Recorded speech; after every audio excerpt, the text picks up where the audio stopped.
बाहेर जेवायला जाणं वेगळं आणि फ्रेंड्सच्या घरी इन्व्हाईट केलं, त्यांच्या घरी जेवायला जाणं वेगळं. सकाळी-सकाळी प्रिशाची मस्ती सुरू झाली. बाल्कनीमध्ये स्वतःला अडकवून ती रडत होती. मी माझा चहा घेतला आणि माझ्या नवऱ्याला ओट्स आवडतात, त्यांना ओट्स दिले. ते मस्त बाल्कनीत बसून क्रिकेट बघत एन्जॉय करत होते. त्यानंतर तिथे गेल्यावर बाकीचे व्हिडिओ टाकले मी आणि जाताना मी काही व्हिडिओ काढला नाही. गेल्या-गेल्या प्रिशाने चालू केली तिची मस्ती.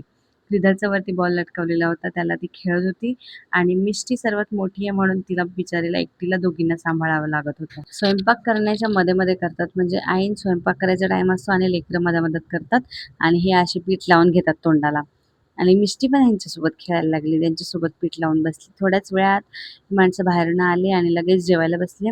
सगळे जेवायला बसले होते आणि प्रिशा त्यांना वाढत होती. तिला सगळं कळायला लागलं, फक्त बोलता येत नाही. तिला आपण जे म्हणलं की हे आणून दे किंवा ते आणून दे आणि ते अप्रिशिएट केलं ना, ती सगळे कामं बरोबर करते. लगेच टीव्हीवर त्यांनी जुना एक व्हिडिओ लावला.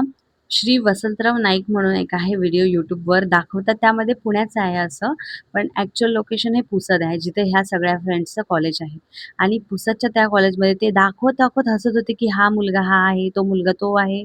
एक आठवण करत होते, हा शिंदे आहे, हा योगी आहे, असं-तसं आणि स्वतः कुठेच नव्हते. म्हटलं, "तुम्ही कुठे गेले होते?" तर म्हणत होते, की "आम्ही प्रॅक्टिकलला गेले होते." आम्हा बायकांना हे कारण एकदम असं विचित्र वाटलं. पटलंच नाही, की मूव्हीची शूटिंग आहे आपल्या कॉलेजमध्ये आणि तेच सोडून जर कोणी प्रॅक्टिकलला गेलं, खरंच मला पण पटेल का?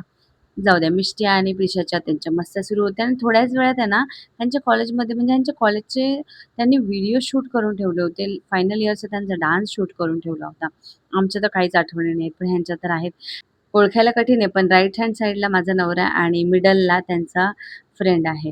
म्हणजे ज्याने सगळं कोरिओग्राफ केलं आणि हा डान्स त्यांनी असा त्या टाईमाला बसवला होता आणि इतकी झकमक लाईट होती त्यांच्या तोंडावर, की काही दिसतच नव्हतं, की कोण कुठे आहे आणि सगळे फक्त बघून हसत होते, की हे किती लहान होते आणि कसे दिसत होते त्या टाईमाला.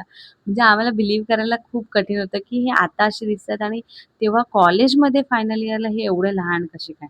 आणि त्याच्यामुळेच आम्ही सगळे त्यांना बघून हसत होतो. इतकं जास्त हसलो, की हसून-हसूनच पोट दुखायला लागलं. त्याच्यानंतर सोलो डान्स पाहिला आम्ही एक. सोलो डान्स त्या टाईमाला आणि असा म्हणजे खूप आमच्यासाठी तर आश्चर्यच होतं, की इतकं छान डान्स कसं काय?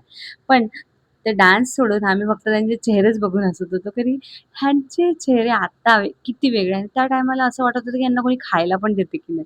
तेच बघून आम्ही खूप हसलो. खूप एन्जॉय केला आणि हा दिवस इतका छान गेला, इतकं छान वाटलं.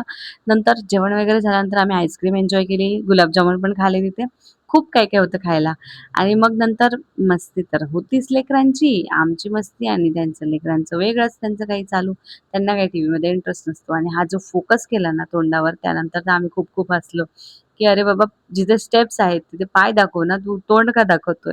आणि ही स्टेप तर आम्हाला खूपच आवडली आणि ही त्यांची मे बी फेव्हरेट स्टेप आहे. त्यानंतर थोडीफार मस्ती केली आणि मग नंतर घरी जायचा विचार आला. खूप लेट झालं.